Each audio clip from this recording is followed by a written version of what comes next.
Good evening, everyone. My live is not working, so that's okay. You'll be able to see this in the recording, and that's just fine. You can see it wherever you need to see it. I will post it afterwards on Facebook and on YouTube, so you'll be able to see it there. And I'm here today with my sister friend, real sister and real friend, Nina. She is online with me as well. So I've realized, just because of what I have to talk about, it's going to be part one and part two, because tonight I have to end promptly because I have a call that happens right after this. So this is part one of siblings and friends in the Bible. And I just want to take the time to talk about it a little bit. We're going to start with siblings, and then we'll move on to friends and what the scripture says about siblings and friends, about brothers and sisters, and about friendship and things like that in the Bible. And I was just thinking about this, especially because, it's always very personal to me, how I'm feeling about scripture, and I use it. It's applicable to my everyday life.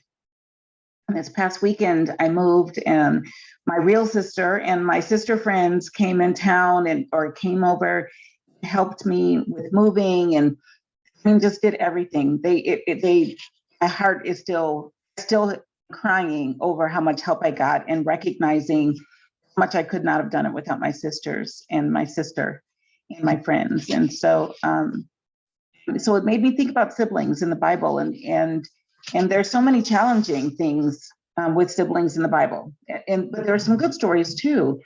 I'll talk a little bit about both, but I thought about, I've been really thinking a lot about siblings in general. I do have, other than my sister, I have a brother, and then there are also a lot of siblings from my biological father as well that I don't really know. I know one of them I'm in touch with. She's a Facebook friend, and that's a blessing.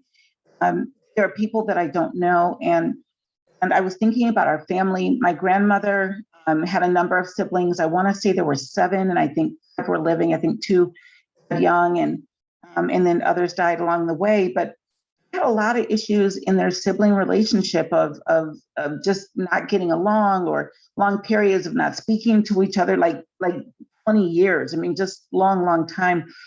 I never understood that. I didn't understand it at the time. And even having dealt with, whether it's brief periods of not speaking to a sibling, it's never gone more than a year.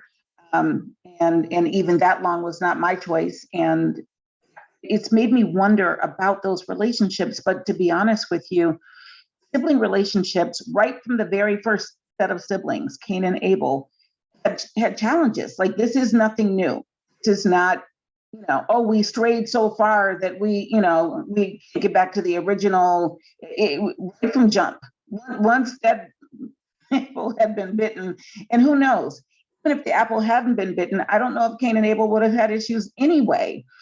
So it's just a really interesting dynamic, and it's a family generational thing that I've always wanted to break, that sense of animosity between siblings, and knowing, and not even just siblings, but cousins and things like that side of the family, that leggy side of the family, that was unbelievable in terms of, we don't speak to them, it was a lot. And it's made me sad multiple times. I understand why there would be reasons that you don't talk to somebody. I completely get that. I'm not even saying I don't get it. But the fact that it can't be resolved, it's not something that can be mended at times, that sometimes people have gone to their deathbed and never resolved that. And I've been thinking a lot about that. And just my sister's my word girl, but I think dichotomy is the right word. I always love that word, but I don't know how to use it properly, so I'm going to go ahead and skip it. But basically, contrast between, my sister's relationship with me, where it is today, and her dropping everything basically to come help me move, that kind of love and commitment to a sibling, and contrasting that with whether it's times past with us or relationships with other siblings, that's not the case, where that's just not what happens, or siblings that we've seen in the family that's not the relationship they've had, or siblings that I've heard of through other family members, like distant family members, cousins or friends, and I hear about how they talk about their siblings, and just so fraught with peril. It really makes me sad. And yet, when I look at the scripture, I recognize, okay, this is nothing new. This is something that often happens between siblings. And sure, you can overcome it, and there's some stories of it being overcome, but there are times when it's not overcome. And so, even though it's not a great thing, is a little bit more comforting to know, well, no, even in biblical days, this happened. Like it just helps you understand it a little bit better. So I looked up the definition of sibling rivalry. One of the things that I found interesting, it was from Britannica, and it says, intense competition among siblings for recognition, the attention of their parents. Sibling rivalry normally begins when a new baby is introduced to the family. And so when I started thinking about some of these siblings in the Bible and recognizing that, yeah, in each of these situations, there was an issue of rivalry with the younger one, but not always the younger one. Most of the time it was the animosity from the older to the younger. But then there was some deviousness even with Jacob and Esau was the older. He didn't set it up, Jacob did. And so anyway, we're going to just read a little bit about this and talk about it. In Genesis, most of the stories we're going to read today are in Genesis, except for one. So in Genesis 4, 1 through 12, this is the story of Cain and Abel. So Cain was the oldest. It says, Adam lay with his wife Eve, and she became pregnant and gave birth to Cain. So we know he was firstborn. He said, with the help of the Lord, I brought forth a man. Later, she gave birth to his brother Abel. So we know he was the younger. Abel kept flocks. Cain worked the soil. In the course of time, Cain brought some of the fruits of the soil as an offering to the Lord. Now, what's interesting here is it wasn't a parental relationship as a human parents, but it was a heavenly parent. So he brought some of the fruits of the soil as an offering to the Lord, but Abel brought fat portions from some of the firstborn of his flock. The Lord looked with favor on Abel and his offering. On Cain and his offering, he did not look with favor. So Cain was very angry, and his face was downcast. Now, this is my point about separate from Adam and Eve and the fall of man. The Lord looked down on Cain's offering. And if you read in Britannica or some other medical journals, you get to read about how parents have a role in creating or not creating, fostering, changing sibling rivalry by how they respond to their children. Not judging God. I'm just saying this situation, perception Cain as a human and not getting the same reaction that Abel got, his human side, instead of saying, oh, then let me do better, he despised Abel. And that can come because of that immaturity on the human side. And instead of saying, what do I need to do better, that disappointment, that anger, that jealousy just turns toward the younger sibling, which is what happened. So the Lord said to Cain, why are you angry? Why is your face downcast? If you do what is right, will you not be accepted? See, that's the logic of it, right? Just do better, but it's not how they see it. But if you do not do what is right, sin is crouching at your door. It desires to have you, but you must master it. So it's interesting that I recognized that rivalries, it just immediately flared up. His thing was, it doesn't have to be this way. You could do something different and not feel that way. But he didn't do that. It says in verse 8, now Cain said to his brother Abel, let's go out to the field. While they were in the field, Cain attacked his brother Abel and killed him. Then the Lord said to Cain, where's your brother Abel? I don't know, he replied. Am I my brother's keeper? I just can't even imagine getting smart with God. I did not like that. Really, you gonna give him sass? I don't even understand it. Obviously, he knew where he was. He's asking him, get him to say. But anyway, Lord said, what have you done? Listen, your brother's blood cries out to me from the ground. Now you are under a curse, driven from the ground, which opened its mouth to receive your brother's blood from your hand. When you work the ground, it will no longer yield its crops for you. You will be a restless wanderer on the earth.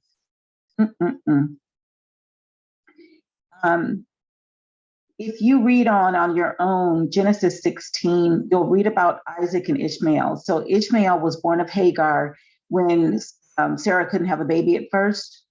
And so Ishmael was first. And then finally, Isaac was born in Genesis 21. So Isaac was second born. Both had the same father. They were half siblings. I think it's half when it's your father. Oh, shoot. I don't know.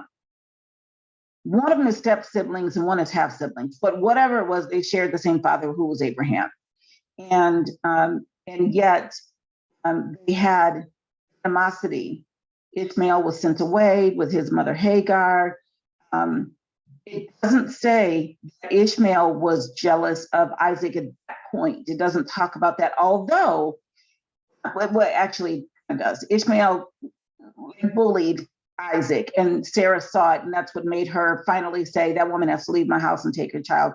But that became the setup between basically the Jews and the Palestinians. That is, that's what started it, is that all the way back to the book of Genesis. And so that's just really a deep thing. So it's worth reading, is my point. It's a lot to read and to really digest. But again, siblings, Ishmael born first, as it comes around, and he really was, it wasn't just a preference like in his mind. Sarah was Abraham's wife. And so it was a priority. There was a preference. And so, that was real. Go to Genesis 25, which is Jacob and Esau. And this is one of the ones I was talking about. So if you look at verse 21 to 34, it said Isaac. So this is Jacob and Esau. They were twins. Let's keep that in mind. Jacob and Esau were twins. Isaac prayed to the Lord on behalf of his wife because she was barren. The Lord answered his prayer, and his wife Rebekah became pregnant. The babies jostled each other within her, and she said, "Why is this happening to me?" So she went to inquire of the Lord.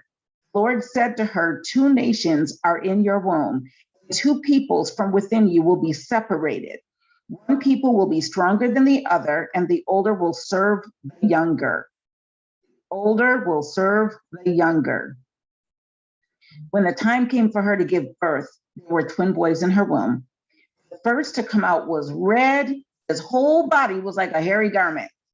So they named him Esau, which means hairy. It may mean hairy, it says. After this, his brother came out with his hand grasping Esau's heel. So he was named Jacob, which means he grasps the heel. So, and it's a figuratively means he deceives, which is yeesh. Isaac was 60 years old when Rebekah gave birth to them. Boys grew up, and Esau became a skillful hunter, a man of the open country, while Jacob was a quiet man staying among the tents. Isaac, who had a taste for wild game, loved Esau, older. Isaac loved Esau. Rebekah loved Jacob, younger. Once, when Jacob was cooking some stew, Esau came in from the open country, famished. He said to Jacob, "Quick, let me have some of that red stew. I'm famished." That's why he was also called Edom. Not like eat, but Edom. E-O-M means red. Jacob replied, "First, sell me your birthright." Now, how hungry do you have to be to go along with this deal? And I know he said famished, but good grief. But Esau says, "Listen to this. Look, I am about to die," Esau said. "What good is the birthright to me?" Short-term thinking. Jacob said, "Swear to me first." So he swore an oath to him, selling his birthright to Jacob. Jacob gave Esau some bread and some lentil stew. He ate and drank and got up and left. So Esau despised his birthright. And there, the word despised is more like respected enough to hold on to it, but traded it for something minor, like some stew. Later, it talks about when Jacob got Isaac's blessing, how he pretended to be Esau. He put some like fur or some hair. I mean, that's a furry man, but he put some hair on his hands and made a smell like Esau, and then got the blessing, because normally the firstborn got the blessing. I don't even know why, but this is how it worked. But he got whatever the blessing was, and you can read about that in Genesis 27. And so that required Jacob to flee from Esau because he was so upset by this. Esau was, understandably so, but this was Jacob. It wasn't Esau being jealous of Jacob. Esau was hungry. Jacob deceived. It was messy boots, as my baby would say. It was messy, messy boots. And so, I find that really interesting, how that worked out between them, that this wasn't coming from a place of Esau being jealous of the younger brother, Jacob. It was Jacob wanting what Esau had, was his natural birthright, the oldest. And then the story has always fascinated me. If you take a look at Rachel and Leah in Genesis 29. So Jacob, still the same Jacob, and he sees Rachel and he has to have her. He thinks she's beautiful. They're actually cousins. That's what's so interesting. So if you look at verse 9 and 29, it says, while he was still talking with them, because he, fled, and now he's in this area. And so while he's still talking to the men basically of the town, Rachel came with her father's sheep, for she was a shepherdess. And Jacob saw Rachel, daughter of Laban, his mother's brother, right? So Laban is his mother's brother, and Rachel is Laban's daughter. That's his cousin. That's his first cousin. When he saw her, he went over and rolled the stone away from the mouth of the well and watered his uncle's sheep, pounding on his chest, looking big and strong and all of that. And Jacob kissed Rachel and began to weep aloud. I don't understand what's going on here. He moves the thing, shows her how strong he is, and then plants one on her and then starts crying. There's a lot going on. Anyway, he had told Rachel that he was a relative of her father and a son of Rebekah. So she ran and told her father.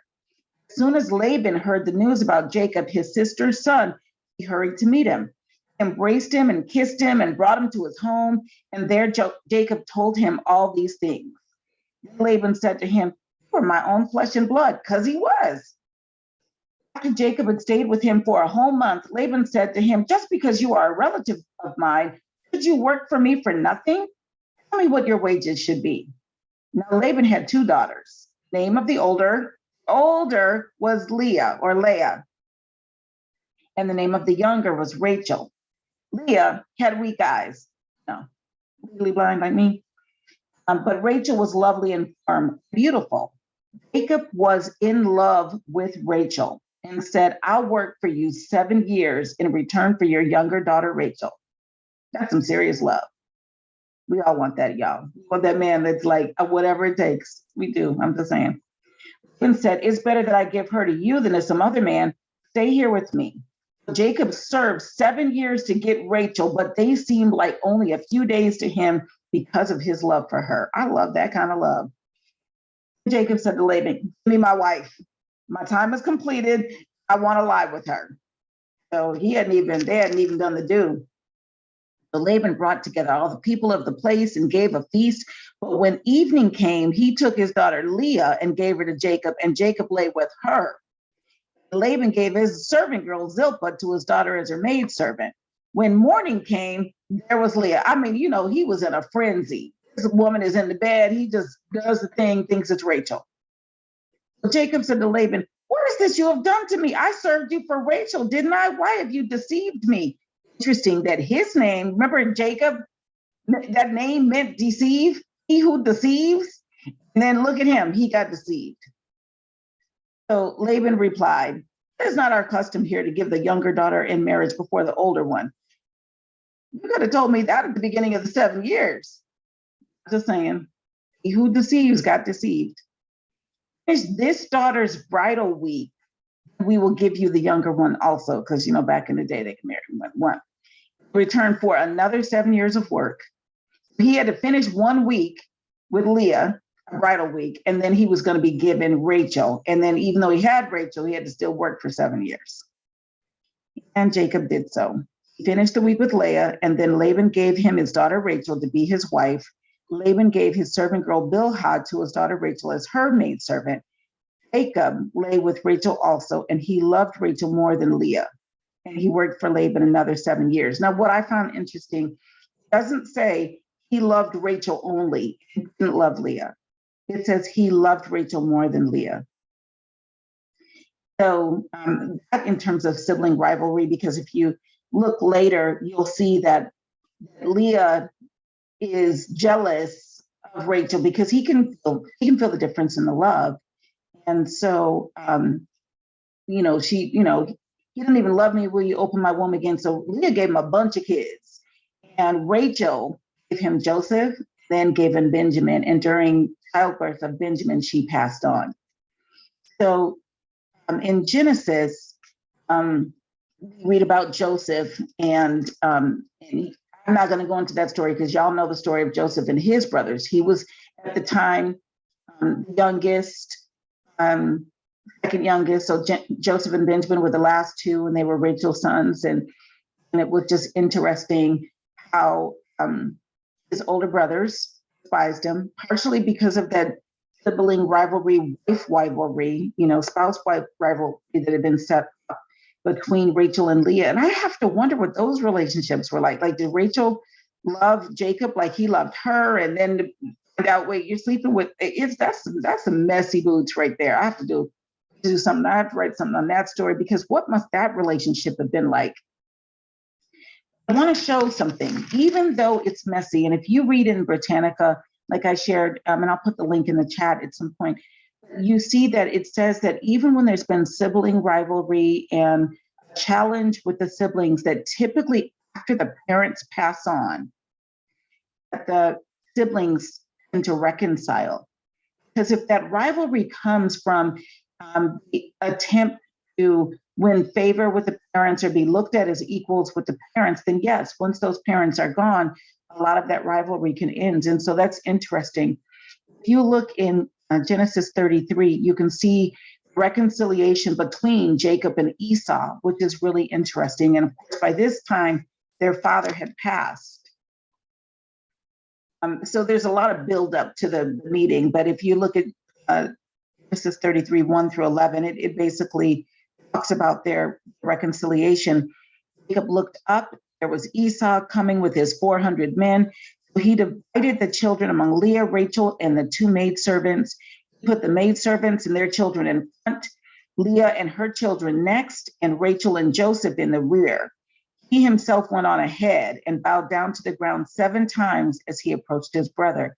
But Esau ran to meet Jacob, embraced him. He threw his arms around his neck and kissed him, and they wept. Esau looked up and saw the women and children. Who are these with you? He asked. Jacob answered, the children God has graciously given your servant. The maidservants and their children approached and bowed down. Next, Leah and her children came and bowed down. Last of all came Joseph and Rachel, and they too bowed down. Esau asked, what do you mean by all these droves I met? Find favor in your eyes, my lord, he said. But Esau said, I already have plenty, my brother. Keep what you have for yourself. No, please, said Jacob, if I have found favor in your eyes, accept this gift from me.